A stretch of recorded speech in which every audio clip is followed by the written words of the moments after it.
आज का पहला प्रश्न आपके सामने है दोस्तों। प्रश्न है, महाकवि भास ने कुल कितने नाटकों की रचना की? ऑप्शन की तरफ चलेंगे। ऑप्शन है 13, 14, 22 या 20। तो यहाँ पे हमारा आंसर जाएगा दोस्तों, पहले प्रश्न का आंसर यहाँ पे क्या सही होगा? तो पहले प्रश्न का आंसर जाएगा महाकवि भास ने कुल 13 नाटकों की रचना की। तो यहाँ पे पहले प्रश्न का यहाँ पे ए यानी कि पहला आंसर सही होता है दोस्तों। इसी प्रश्न के साथ मैं माला मैम आप सभी का हार्दिक स्वागत और अभिनंदन करती हूँ आपके अपने यूट्यूब चैनल यमएस क्लासेस वन में। तो दोस्तों, आज की जो हमारी प्रश्नोत्तरी होगी वह महाकवि भास पर आधारित है, यानी कि महाकवि एक ऐसे कवि हैं जिन्होंने नाटक लिखे। और नाटक उन्होंने जो है, कुछ नाटक रामायण पर लिखे, कुछ नाटक महाभारत पे, कुछ जो है उदयनमूलक है और कुछ कल्पना प्रसूत है। तो ऐसे कवि है जिन्होंने 13 नाटक लिखे जो जो इस प्रकार की प्रसिद्धि प्राप्त की है। और उन 13 नाटक में कुछ एकांकी भी है, 1 अंकों वाला है, और कुछ जो है 4, 5, 6, 7 इस प्रकार के अंकों वाला है। तो आइए हम लोग चलते हैं प्रश्नोत्तरी की तरफ, महाकवि भास से आने वाले प्रश्नोत्तरी। तो चलते हैं प्रश्नोत्तरी की तरफ। यहाँ पे हमारा पहला प्रश्न आपके सामने जो सही हुआ था वह हुआ था 13 नाटक है। कितने हैं? कुल 13 नाटक है। अगले हम दूसरे प्रश्न की तरफ चलेंगे दोस्तों। दूसरा प्रश्न है, यहाँ पे दूसरा प्रश्न हमारा दोस्तों, भास नाटक चक्रम नाम से भास के 13 नाटकों का संग्रह किसने किया? तो एक ऐसे महान व्यक्ति हैं जिन्होंने भास के जो नाटक थे वो बिखरे हुए थे, यानी भास ने नाटक तो लिखे लेकिन उनका नाटक एक जगह एकत्रित नहीं था। तो ऐसे एक महान व्यक्ति हुए जिन्होंने भास के 13 नाटकों को एकत्र किया और जो है उन्हें एक एक एक एक ग्रंथ में समाविष्ट किया, उसको प्रकाशित किया। तो यहाँ पे जो भास है जिन्होंने किया, यानी कि भास नाटक चक्रम उस ग्रंथ का नाम है जिन्होंने भास के नाटक को इस नाम से प्रकाशित कराया।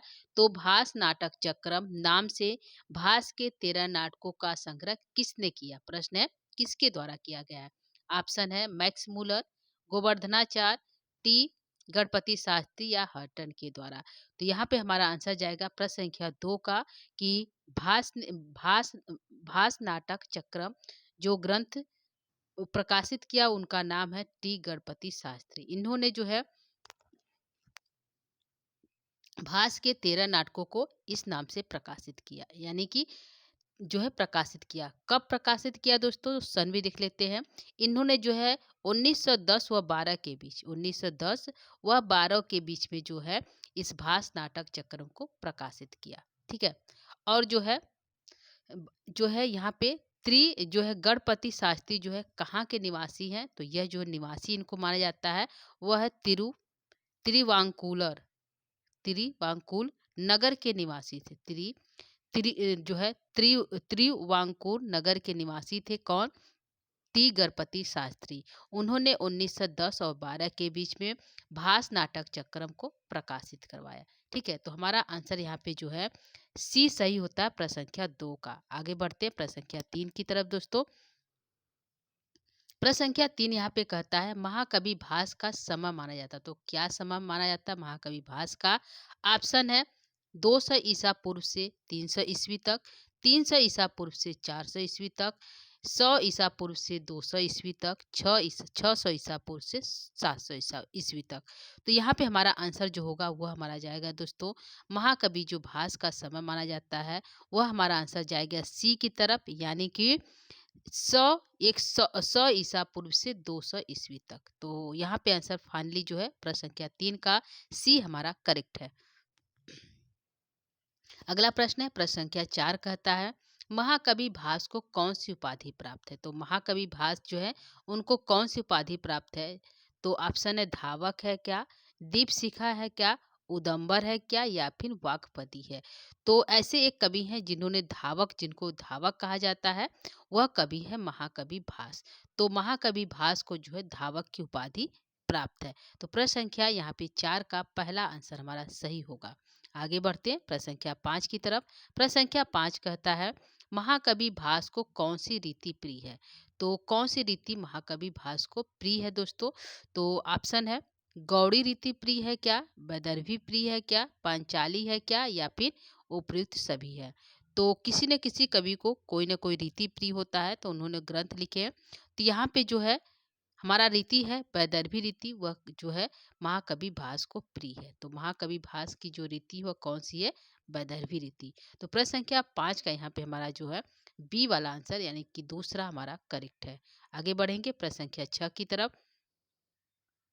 प्रश्न संख्या 6 कहता है महाकवि भास किसके उपासक थे? यानी कि कौन से ऐसे कवि हैं जो है सॉरी भास जो है किस देवता के उपासक है? वह शैव है, वैष्णव है, दोनों है या फिर जैन है? जो है किस जो है धर्म के उपासक है? यहाँ पे हमारा आंसर जो होगा वह जाएगा हमारा दोस्तों, महाकवि जो भास है वह वैष्णव उपासक। कौन है? वैष्णव उपासक है। तो यहाँ पे करीब करीब जो है दोस्तों जो समान परिचय में है, और कुछ हमारे ऐसे कवि हैं उनका जो है यहाँ पे उनका जो यहाँ पे सामान परिचय जो हमें प्राप्त होता है कि वह किस किस देवता के उपासक है। तो करीब करीब जो है सारे देवता जो है शिव के उपासक जो है देवता नहीं, सारे जो कवि वह शिव के उपासक माने जाते हैं। लेकिन यहाँ पे जो भास कवि है वह जो है किसके उपासक है? तो वैष्णव के। किसके है दोस्तों? वह वैष्णव के उपासक यानी कि भगवान विष्णु के उपासक है। तो भास ऐसे एक कवि हैं जो वैष्णव के उपासक हैं। इसके साथ ही एक ऐसे कवि हैं माघ जिनका नाम है, यह भी जो है वैष्णव उपासक है। तो हमारे कवियों में जो कवि हमारे संस्कृत के लेखक हैं वह अधिकतर शैव धर्म को मानने वाले हैं, लेकिन माघ और भास एक ऐसे कवि हैं जो है वैष्णव धर्म को मानने वाले हैं। तो इसको भी ध्यान रखिएगा, माघ भी वैष्णव है और भास भी वैष्णव है। तो प्रश्न संख्या 6 का यहाँ पे जो है बी हमारा सही है। अगला प्रश्न है प्रश्न संख्या 7 कहता है दोस्तों, कथा वस्तु के आधार पर भास के नाटकों का वर्गीकरण कितने भागों में किया गया है? तो कितने भागों में जो है कथा वस्तु के आधार पर भास के नाटकों को किया गया? 5 है, 6 है, 8 है या फिर 9 है? तो हमारा आंसर यहाँ पे जो सही हो जाएगा दोस्तों क्या हो जाएगा? तो यहाँ पे हमारा आंसर जाएगा कथा वस्तु के आधार पर जो भास के नाटकों का संग्रह है वह 4 भागों में किया गया। कितने? 4 भागों में किया गया है। तो हम आंसर जो है 4 को लेंगे यानी कि डी आंसर हमारा सही होगा। ठीक है। तो यहाँ प्रश्न संख्या 7 का आंसर जो है डी सही होता है। तो पहले भाग जो है 4 भाग है। तो कौन-कौन से भाग हो सकते हैं दोस्तों? तो पहला जो इनका जो है कथा वस्तु के आधार पर भास के नाटकों का आधार कितने भागों में किया गया? 4। पहला जो है ना आधार है वह है रामायण है। कौन है दोस्तों? रामायण आधार है। दूसरा आधार क्या है? महाभारत है। कितने दोस्तों? महाभारत है। तीसरा आधार जो है उदयन मूलक है। उदयन मूलक है और चौथा जो है कवि कल्पित है। क्या है? कवि कल्पित जो है रचना की गई है। तो ये 4 भागों में जो है महाकवि भास ने अपने नाटकों को बाँटा है। तो रामायण मूलक नाटक कितने हैं दोस्तों? तो रामायण मूलक नाटक जो है कितने हैं? महाभारत पर आधारित नाटक कितने हैं? और जो है कल्पना प्रसूत नाटक कितने हैं? और उदयन मूलक नाटक कितने हैं? तो ये आगे प्रश्न हमारे आगे मिलेंगे। आगे आइए चलते हैं प्रश्न संख्या 8 की तरफ। प्रश्न संख्या 8 कहता है महाकवि भास के द्वारा रामायण मूलक कुल कितने ग्रंथ भास के द्वारा? तो प्रश्न संख्या 8 का है कि महाकवि भास के द्वारा रामायण मूलक कुल कितने ग्रंथ लिखे गए? यहाँ पे कितने ग्रंथ लिखे गए? तो हमारा आंसर यहाँ पे जो ऑप्शन सही हो जाएगा दोस्तों वह जाएगा 2 लिखे हैं, 3 लिखे हैं, 1 लिखे हैं या फिर 4 लिखे हैं। तो यहाँ पे जो है भास ने कुल कितने ग्रंथों के लिखे रामायण पे आधारित? तो महाकवि भास ने 2 ग्रंथ जो है रामायण पे आधारित लिखे हैं। जिनमें से पहला ग्रंथ का नाम है जो है अभिषेक नाटक। क्या है? अभिषेक नाटक जो है पहले ग्रंथ का नाम है। नाटक। और दूसरे ग्रंथ का नाम है प्रतिमा नाटक। कितना है? कौन है? प्रतिमा नाटक। ठीक है। तो 2 नाटक जो है रामायण पर लिखे महाकवि भास। तो अभिषेक नाटक के नायक भी राम जी हैं और प्रतिमा नाटक के जो है नायक भी राम जी है। तो दोनों नाटक जो है रामायण पर आधारित है। तो नायक और नायिका राम और सीता हैं। ठीक है। तो अभिषेक नाटक की जो कथा स्टार्ट होती है यानी कि रामायण में कुल कितने कांड है? तो 7 कांड है। तो अभिषेक नाटक का जो है कथा वह किस कांड से किस कांड तक है? तो हमारा आंसर जाएगा अभिषेक नाटक का जो कथा है वह किष्किंधा कांड से लेकर लंका कांड तक, यानी कि जब राम की मित्रता सुग्रीव इत्यादि से हो जाती है उस कांड से लेकर रावण के वध तक की कथा जो है हमारा अभिषेक नाटक में प्राप्त होता है। प्रतिमा जो नाटक है इसमें भी हमारा जो है कथा प्राप्त होता है। कहाँ से? तो यहाँ पे जो है प्रतिमा नाटक जो है राजा राम के राज्याभिषेक स्टार्ट होने वाला था तभी उन्हें पता चलता है कि उनको वनवास हो गया है। वहाँ से कथा स्टार्ट होती है और रावण के वध तक होती है और जो है वध तक होती है। तो यह कथा जो है 2 है कि कौन-सी कथा रामायण में कहाँ से कहाँ तक है। तो यह हमारा हो गया प्रश्न संख्या 8 का जो है 2 पहला आंसर सही होता है, लेकिन इस पॉइंट को भी ध्यान रखिएगा। आगे बढ़ते हैं प्रश्न संख्या 9 की तरफ। प्रश्न संख्या 9 कहता है महाकवि भास के द्वारा रामायण पर आधारित कौन सा ग्रंथ है?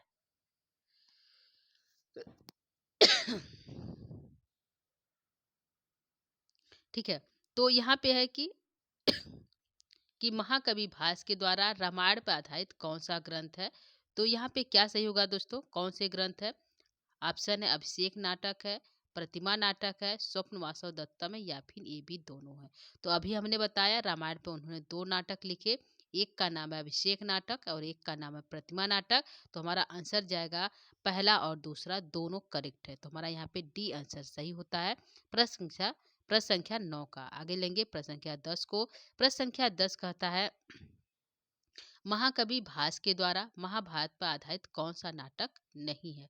तो नहीं में पूछा है तो हमें 2 याद होगा, तभी हम नहीं का आंसर देंगे। तो महाकवि भास ने जो है महाभारत पर कुल 7 नाटक लिखे। कितने लिखे? 7 नाटक लिखे, जिनमें से उनका एकांकी भी है, 3 अंकों वाला है, 5 अंकों वाला है।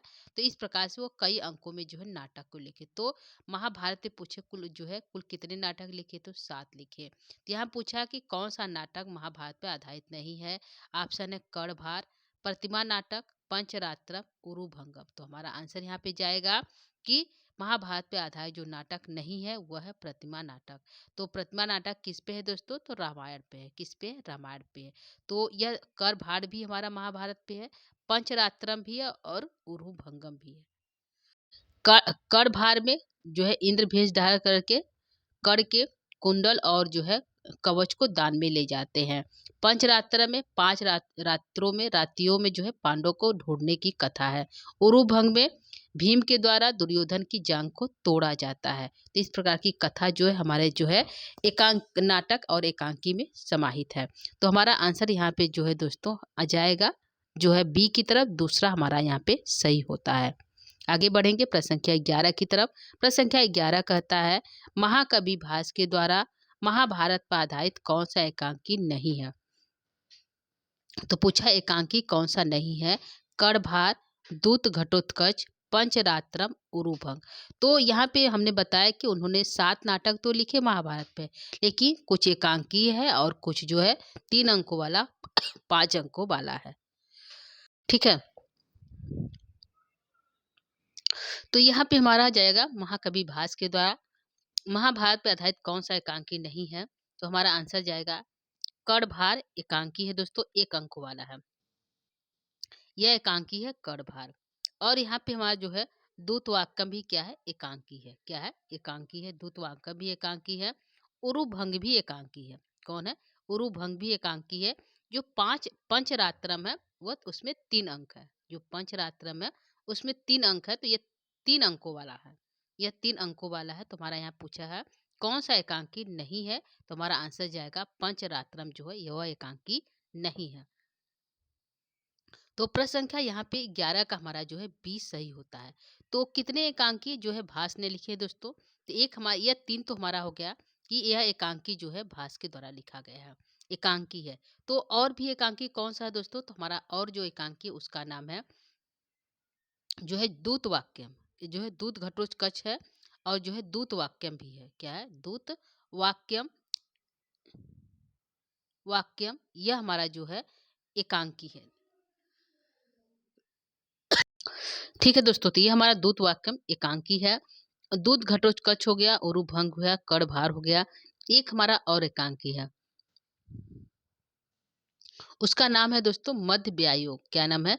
मध्य मध्य और जो है मध्यम व्यायोग। क्या नाम है? मध्यम व्यायोग उसका नाम है। तो यह 5 जो है भास ने एकांकी लिखा है। ध्यान रखिएगा 5 जो नाटक है वो एकांकी के रूप में है। और जो है हमारा जो है पंचरात्रम 3 अंकों वाला है और बालचरितम जो है 5 अंकों वाला। तो ये 7 जो है महाभारत में, 5 ये हो गया, एक बालचरितम और एक जो है पंचरात्रम, 2 यह हो गया। तो पंचरात्रम में 3 अंक है और बालचरितम में 5 अंक है। ठीक है, तो ये हो गया हमारा आज ये प्रश्न 11, प्रश्न संख्या 11 का यहाँ पे हमारा सही हो गया। आगे बढ़ेंगे प्रश्न संख्या 12 की तरफ दोस्तों। प्रश्न संख्या 12 कहता है, महाकवि भास के द्वारा रचित ग्रंथ प्रतिज्ञा योगंधरार में कुल कितने अंक हैं? तो यहाँ पे प्रतिज्ञा योगंधरार में कुल कितने अंक है, यह प्रश्न है। 5 है क्या, 4 है क्या, 6 है क्या, या फिर 3 है? तो प्रतिज्ञा जो योगंधरार जो नाटक है यहाँ पे भास का, उसमें 4 अंक है। कितने? 4 अंक है। तो प्रश्न संख्या यहाँ पे 12 का बी सही होता है दोस्तों। तो यहाँ पे प्रतिज्ञा युगंधराय जो हमारा जो नाटक है वह भास के किस किस घटना पे, किस भागों में बटा हुआ है? तो यह जो उदयन मूलक है, क्या है? उदयन मूलक कथा है। ठीक है, उदयन मूलक जो है, उदयन मूलक कथा जो है, यह जो है प्रतिज्ञा युगंधरार है। तो उदयन मूलक कथा में 2 नाटक लिखे हैं भास ने। एक का नाम है प्रतिज्ञा युगंधरार और दूसरे का नाम है स्वप्न वासव दत्तम।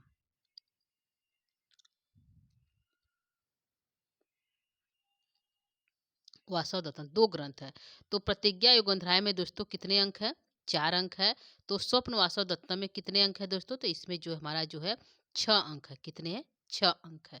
तो 6 अंकों वाला जो नाटक है उदयन मूलक पर, वह जो है स्वप्न वासव दत्तम है और जो है 4 अंकों वाला जो है प्रतिज्ञा युगंधरार है। तो यह प्रश्न होंगे। आगे बढ़ते हैं प्रश्न संख्या 13 की तरफ।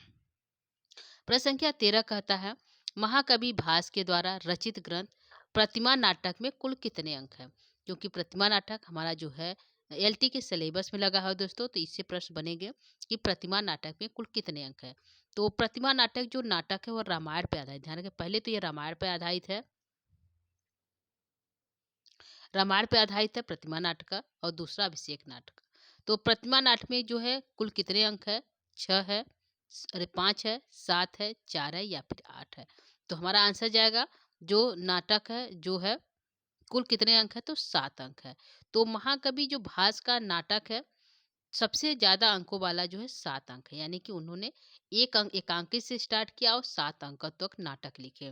तो एकांकी भी हमारे 5 हो गए और उसके बाद 3 नाटक वाला हमारा बाल जो है पंचरात्रम जो है बाल चरितम हो गया, अरे पंचतंत्रम हो गया, बाल चरितम 5 अंकों वाला हो गया, 4 अंकों वाला प्रतिज्ञा युगंधरायर है और 6 अंकों वाला स्वप्न वासव दत्तम है दोस्तों, 7 अंकों वाला प्रतिमा नाटक है। तो हमारा आंसर यहाँ पे जाएगा 7 अंक है। कितने हैं? 7 अंक है।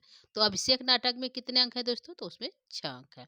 6 और 7 अंकों वाला नाटक रामायण पर लिखा गया है। तो ध्यान रखिएगा, हमारा आंसर यहाँ पे 7 अंक है, सही होता है। आगे बढ़ते हैं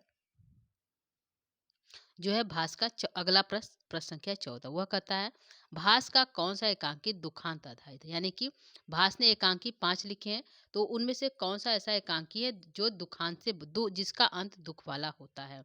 तो ऑप्शन है कड़भार है क्या, दूध घटोत्कच है क्या, पंचरात्रम है क्या, या फिर उरुभंग है?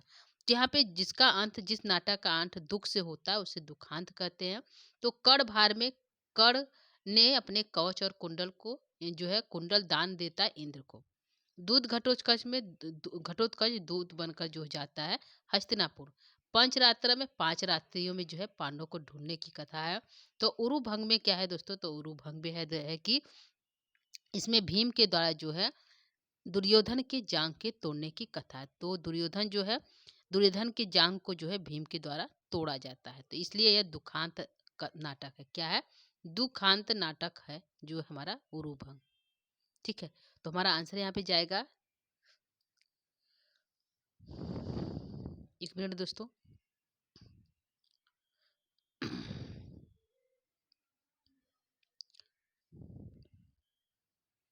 हमारा आंसर यहाँ पे लेंगे प्रश्न संख्या 14 नंबर का, यहाँ पे आंसर जाएगा उरुभंग। तो प्रश्न संख्या 14 का यहाँ पे डी वाला आंसर हमारा सही होता है, डी हमारा करेक्ट है। आगे बढ़ते हैं प्रश्न संख्या 15 की तरफ। प्रश्न संख्या 15 कहता है दोस्तों कि महाकवि भास के द्वारा रचित ग्रंथ पंचरात्र में कुल कितने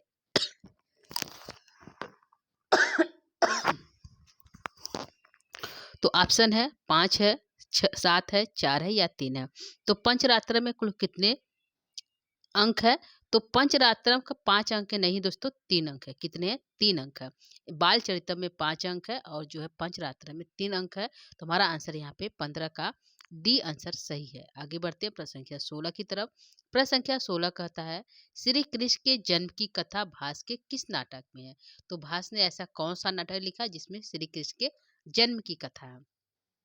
तो ऑप्शन है कर्णभार, बालचरित, पंचरात्रम या उरुभंग। तो यहाँ पे भास ने एक नाटक लिखा जिसका नाम है बालचरित।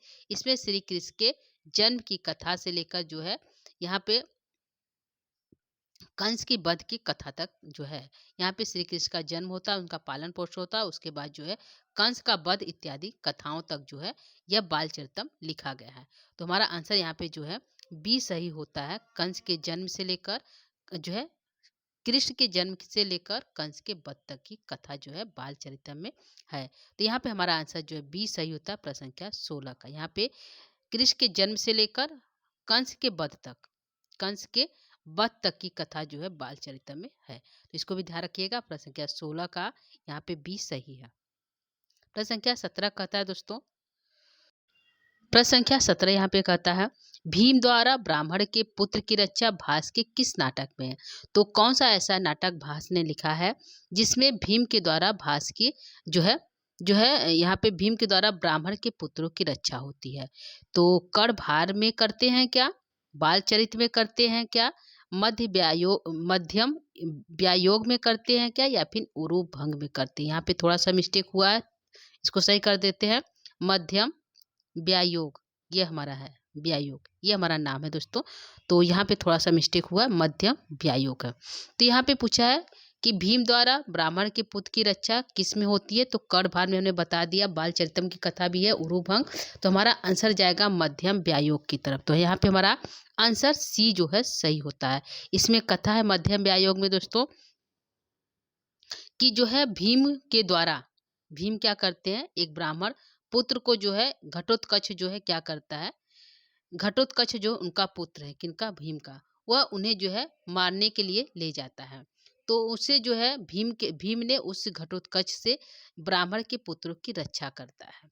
तो यह देखकर जो है भीम अपने, फिर उसके बाद जो है घटोत्कच जो है भीम को लेकर जाता है अपने घर पे, और हिडिम्बा के द्वारा देखा जाने पर वह जो है हिडिम्बा जो है बहुत प्रसन्न होती है और जो है बताती है कि ये घटोत्कच जो है तुम्हारा पुत्र है। तो मध्य व्यायोग में जो है भीम के द्वारा ब्राह्मण के पुत्रों की रक्षा की जाती है। तो आंसर हमारा आ जाएगा मध्य व्यायोग सी की तरफ। किससे की जाती है? तो आंसर जाएगा घटोत्कच से की जाती है। घटोत्कच कौन था? तो भीम का पुत्र था। ठीक है, ये भी प्रश्न हो सकता है। आगे बढ़ते हैं प्रश्न संख्या 18 की तरफ। प्रश्न संख्या 18 कहता है महाकवि भास के द्वारा महाभारत मूलक कुल कितने ग्रंथ है? तो भास ने महाभारत पे आधारित कुल कितने ग्रंथ लिखे दोस्तों? 2, 7, 1 और 3। तो हमारा आंसर जाएगा महाभारत पे आधारित ग्रंथों की संख्या 7 है। तो प्रश्न संख्या 18 का यहाँ पे जो है बी हमारा सही है। आगे बढ़ते हैं प्रश्न संख्या 19 की तरफ। प्रश्न संख्या 19 कहता है महाकवि भास का कौन सा नाटक अधूरा है? तो कौन सा नाटक उन्होंने लिखा जो पूर्ण न होकर अभी तक अधूरा है? ऑप्शन है बालचरित्र, पंचरात्रम, मुरुभंगम या फिर चारुदत्त। तो ऑप्शन यहाँ पे हमारा क्या सही होगा? यहाँ पे हमारा जाएगा चारुदत्त। चारुदत्त जो है उदयन और वासुदत्ता पर आधारित कहानी है। कहा जाता है कि यह जो कथा वह भी अभी अधूरी है। तो चारुदत्त को जो है अधूरी कथा वाला जो है नाटक माना जाता है, अधूरी कथा वाला जो है नाटक माना है। तो अधूरी है कौन? चारुदत्त। तो प्रश्न संख्या यहाँ पे 19 का जो है डी हमारा सही होता है। 20 की तरफ चलते हैं। आज का अंतिम प्रश्न है दोस्तों, देखिएगा। अभिषेक नाटक की कथा रामायण के किस कांड से किस कांड तक है? तो अभिषेक नाटक जो है कहाँ से कहाँ तक है? तो बाल कांड से लंका कांड तक है क्या? किष्किंधा कांड से लंका कांड तक है, बाल कांड से सुंदर कांड तक है, या अयोध्या कांड से सुंदर कांड तक है? तो जो यहाँ पे अभिषेक नाटक की कथा है भास के नाटक में, वह जो है किष्किंधा कांड से स्टार्ट होता है और लंका कांड तक जाता है। रावण के बाद जो है राम का जो है राज्याभिषेक होता है, तो वही जो है अभिषेक नाटक की कथा जो है रावण की मृत्यु के बाद राम के अभिषेक की कथा जो है अभिषेक नाटक में है। तो यहाँ पे हमारा आंसर जो सही होगा वह होगा किष्किंधा कांड से लेकर जो है किष्किंधा कांड से लेकर लंका कांड की कथा है। तो प्रश्न संख्या 20 का यहाँ पे जो है बी हमारा आंसर सही होता है। तो ये हमारा हो गया प्रश्न संख्या 20 का बी आंसर सही है। तो प्रश्नोत्तरी हमारा समाप्त हो गया दोस्तों। अब हम यहाँ पे आप लोग जाइएगा मत, अभी हम यहाँ पे भास का सामान परिचय एक नज़र आप लोग को दिखाते हैं, ठीक है। तो आइए हम लोग इसको फाइल को बंद करते हैं और देखते हैं भास के सामान परिचय से जो है कथा को, ठीक है।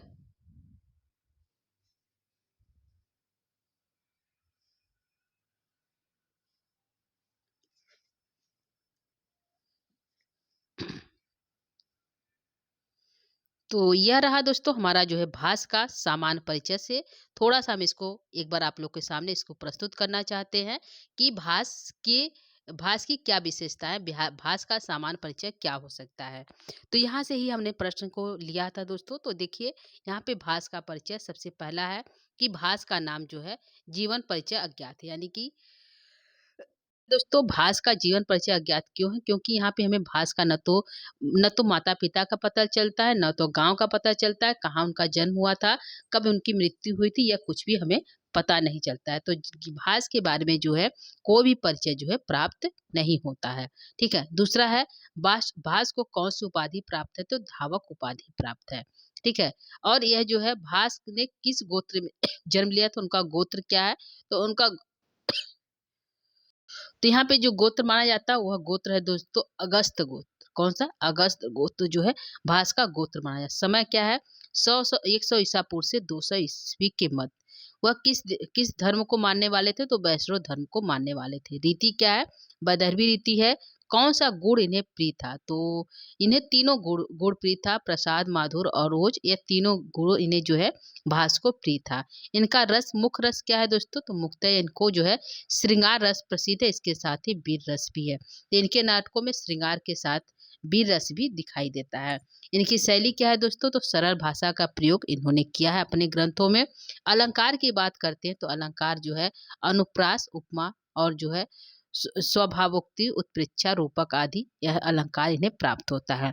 यहाँ पे भास की कृतियां को जो है समाविष्ट किया गया किसके द्वारा, तो जो है टी गणपति शास्त्री के द्वारा। वह ग्रंथ क्या है? भास नाटक चक्रम नाम से समाविष्ट किया गया। कब किया गया? तो 1910 से 12 के बीच में, ठीक है। अगला है जो है हमारा पंक्ति है वह है कथा वस्तु के आधार पर भास के 13 नाटकों को 4 भागों में वर्गीकृत किया गया।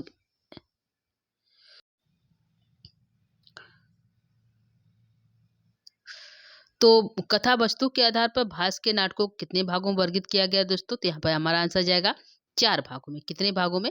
4 भागों में अंकित किया गया। तो ये भी प्रश्न हमारे बनेंगे। अगला है कथा वस्तु के आधार पर भास के नाटकों का वर्गीकरण कौन कौन सा, तो एक पहला तो रामायण मूलक है, दूसरा महाभारत मूलक है, तीसरा उदयन मूलक है और चौथा कल्पना प्रसूत है। तो उदयन मूलक कौन कौन, रामायण मूलक कौन कौन से है दोस्तों, देखिए अभिषेक नाटक है और दूसरा प्रतिज्ञा जो है प्रतिमा नाटक है। महाभारत पर आधारित है मध्यम व्यायोग, दूतवाक्यम, कर्णभार, दूध घटोत्कच, पंचरात्रम, उरुभंग और बालचरितम, यह महाभारत पे है। उदयन मूलक है प्रतिज्ञा योगेंद्रायर और स्वप्न वासव दत्तम। कल्पना प्रसूत इनके नाटक है अभिमारक और जो है दरिद्र चारुदत्त। चारुदत्त नहीं था दोस्तों, वहां पे क्वेश्चन मिस्टेक हुआ है, उसको ध्यान रखिएगा। यहाँ पे दरिद्र चारुदत्त होगा, ठीक है। जो अंतिम प्रश्न था दोस्तों वहां पे हमने चारुदत्त कहा था, दरिद्र चारुदत्त है, ठीक है। तो यहाँ पे हो गया इनके ग्रंथों का वर्गीकरण। आगे हम बढ़ेंगे दोस्तों। भास के जो नाटक है वह कौन कौन से है, तो पहला अभिषेक नाटक है दोस्तों, जो 6 अंकों का है। इसमें किष्किंधा कांड से लेकर लंका कांड की कथा जो है संक्षेप में दी गई है। अंत में रावण के वध के पश्चात राम जी का क्या होता है, राज्याभिषेक होता है। दूसरा हमारा जो नाटक है उसका नाम है प्रतिमा नाटक दोस्तों। इस नाटक में 7 अंक है, इसमें राम के जीवन की कथा वर्णित है, ठीक है। आगे है तीसरा नाटक का नाम है मध्य व्यायोग, यह एक एकांकी है। व्यायोग व्यायोग नामक रूपक है इसमें मध्य पांडव भीम के द्वारा, मध्य पांडव, मध्य जो है पांडव बीच में है, भीम के द्वारा घटोत्कच के हाथ से एक ब्राह्मण पुत्रों को बचाने का वर्णन है। भीम अपने पुत्र घटोत्कच को लेकर आनंदित होते हैं और हिडिंबा से उनका पुनर्मिलन हो जाता है। अगला जो हमारा चौथा नाटक है उसका नाम है दूत वाक्यम। इसकी कथा यह है दोस्तों कि यह एक एकांकी है। इसमें कृष्ण को दूत बनाकर पांडव के साथ संधि करने का प्रस्ताव लेकर दुर्योधन के पास जाते हैं। कौन जाते हैं दोस्तों? तो श्री कृष्ण जाते हैं।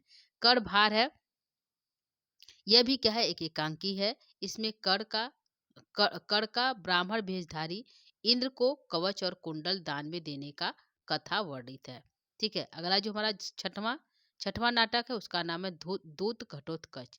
यह एक एकांकी नाटक है। अभिमन्यु के मृत्यु के बाद श्री कृष्ण का घटोत्कच को दूत बनाकर धृतराष्ट्र के पास भेजना है और दुर्योधन द्वारा उसका अपमान होता है। किसका? घटोत्कच का। सातवां जो नाटक है उसका नाम है पंचरात्रम। इस रूपक में 3 अंक है। यज्ञ की समाप्ति पर द्रोण ने दुर्योधन से दक्षिणा मांगी कि पांडवों को आधा राज दे दी जाए। दुर्योधन को क्या किया जाए? आधा राज दे दी जाए।